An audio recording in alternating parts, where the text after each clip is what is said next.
Fala, meu povo, tudo bem com vocês? E na TV da Índia, mano, eles estão falando sobre o Al-Hilal conseguir a proeza, mano, de ganhar do Manchester City.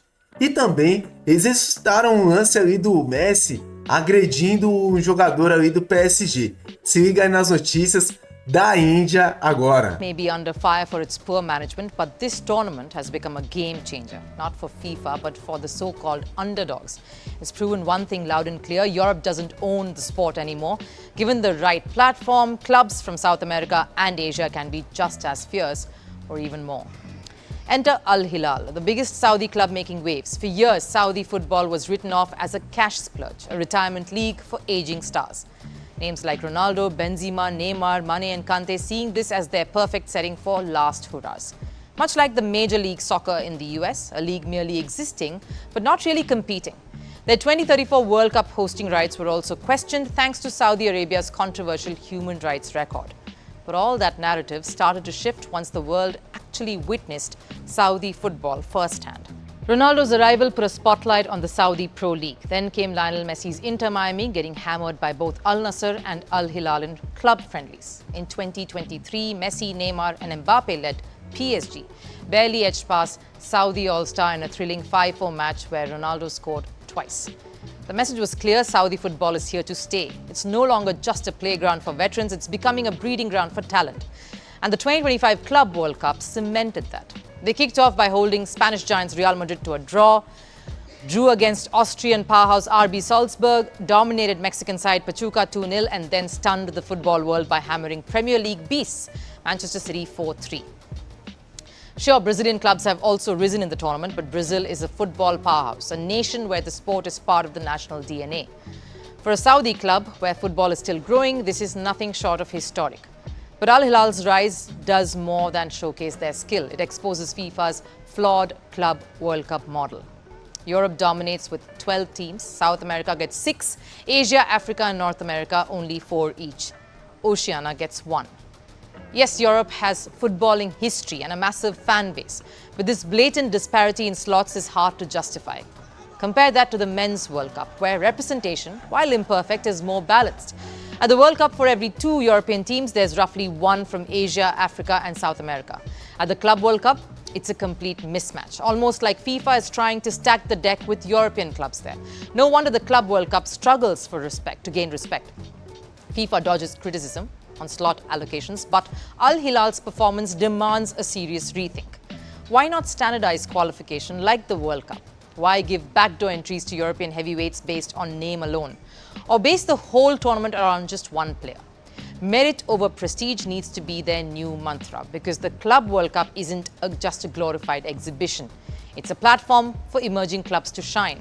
If FIFA truly wants this tournament to grow and gain the love that it deserves, they need to tackle these basic questions now.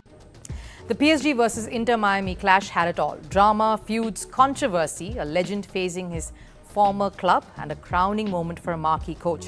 It was a one-sided thriller ending 4-0 in favor of Paris Saint-Germain, breathing life into an otherwise underwhelming FIFA Club World Cup. But with Lionel Messi's Inter Miami now knocked out, is FIFA's dream tournament about to crash too? Ever since this edition of the Club World Cup was announced, FIFA sold it as Messi's tournament. Let's not kid ourselves. Inter Miami didn't exactly qualify by merit. FIFA bent the rules to bring Messi's side in. Why? Quite simple. They needed a global icon to boost the numbers. Because in the US, where football is still fighting for attention, only one man can truly pack the stadiums, and that's Lionel Messi. His arrival in the MLS brought record crowds, record views and unprecedented buzz. So yes, FIFA wanted Messi and Inter Miami to do that for the Club World Cup, go deep into this tournament. But fate and football had other plans. In the round of 16, Inter Miami faced none other than European champions Paris Saint-Germain, coached by the mastermind Luis Enrique, the same Enrique who recently delivered PSG's first ever Champions League title. So when the Parisians lined up against their former star Messi, they had a score to settle, and they didn't hold back. The first half, a bloodbath. Even Inter Miami coach Javier Mascherano admitted all 4 PSG goals came in the opening 45 minutes, and Inter Miami crushed.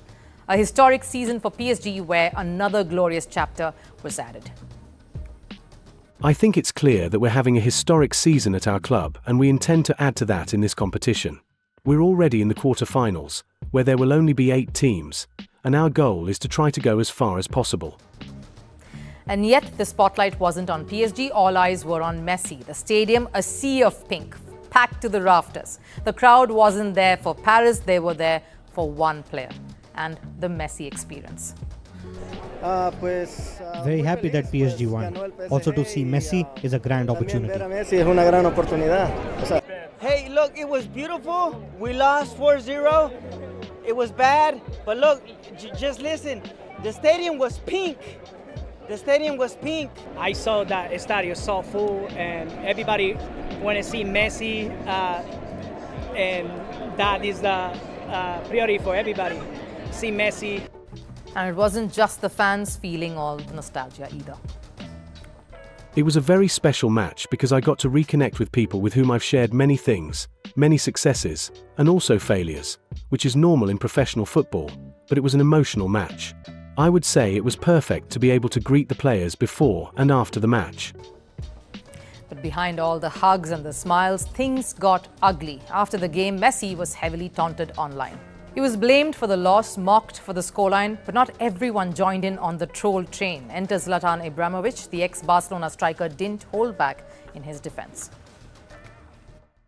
Messi's defeat? No, don't talk about the defeat as if it were his fault. Messi didn't lose, Inter Miami did. Have you seen the team? Messi plays with statues, not teammates. If he was in a real team, in Paris, Manchester, in any of the big teams, you'd have seen the real lion. Messi plays with statues. Those are harsh words there, but that did not stop the storm from brewing. Messi has now been accused of throwing a punch at PSG midfielder Vitinha.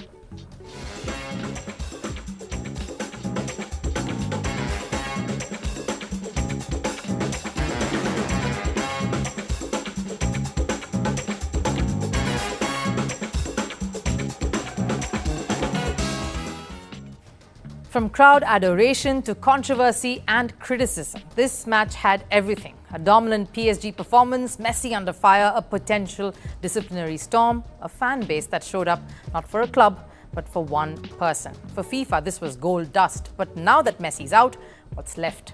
A tournament built around a single superstar. That's the danger when you place all your bets on one person. FIFA built a castle on Messi's name, but one player can't save an entire kingdom. Now with Messi out, the Club World Cup has lost its crown jewel. Because now the question isn't who will win the tournament, it's become, will anyone... Então, pessoal, vocês viram aí na TV da Índia. Muito bom a gente poder ver essas coisas. Eles falando sobre a questão aí do Messi. Até acusaram o Messi de ter dado um soco no Vitinha lá do PSG. Nada a ver, mano, nada a ver. Mas também tem essa questão aí da FIFA ter colocado, entre aspas, a Inter Miami ali sem merecimento nessa Copa de Clubes, né? É lógico, teve os estádios lotados, teve a torcida ali, era um time da casa e tal. Foi legal de ver, mas assim, na teoria eles não deveriam estar lá, né? Mas na prática, a FIFA deu um jeitinho de colocar o Messi para jogar esse Super Mundial. Eu acho que valorizou, foi legal. Eles conseguiram chegar até numa fase surpreendente, eu pensei que eles iam cair antes. Mas tá ótimo, perderam aí pro PSG e o PSG tirou um pezinho ali para não golear, não ser uma goleada ainda maior. Na questão do Al-Hilal, é lógico, a FIFA também tem que rever os critérios das equipes que vão participar dos próximos mundiais. Mas se a gente for ver a grosso modo, essa daqui talvez seja a segunda tentativa de um mundial de clubes aí com grandes equipes, né? O primeiro foi em 2000 e teve em 2000 só, né? E teve várias equipes. Agora, a gente tem de novo aí em 2025, pelo que a gente está vendo aí, a FIFA está colocando o próximo Mundial em 2029, tá? Pode ser em cada 2 anos? Pode ser, mas por enquanto 2029 é quando vai ser o próximo Mundial. Tem até os lugares onde pode acontecer esse Mundial aí. Estão falando do Brasil, estão falando da Espanha e estão falando muito também da Arábia Saudita poder sediar. Vamos ver, gente. Eu acho que os 3 países aí são bem legais de você ter uma Copa do Mundo de clubes. Os 3 eu tenho certeza que vai ter estádios mais lotados do que nos Estados Unidos, até porque não é muito cultural do americano curte tanto futebol assim, igual a gente gosta, né? Mas é lógico, a FIFA tem que olhar os critérios. E também uma coisa que vai mudar, que eu acho que vai ser legal, é que não serão mais 32 equipes, se eu não me engano, né? vamos para 48 equipes, e aí vai ter mais oportunidades de clubes sul-americanos como clubes do mundo todo poderem participar. Galera, peço para você se inscrever no nosso canal, deixar o like, peço também que você compartilhe esse vídeo com seus amigos, coloque nos comentários o que você acha dessa questão da TV indiana, falar sobre o Messi e também sobre os critérios aí, principalmente por causa do Al-Hilal ter se classificado para as quartas de finais. Muito obrigado por tudo, fica com Deus, valeu!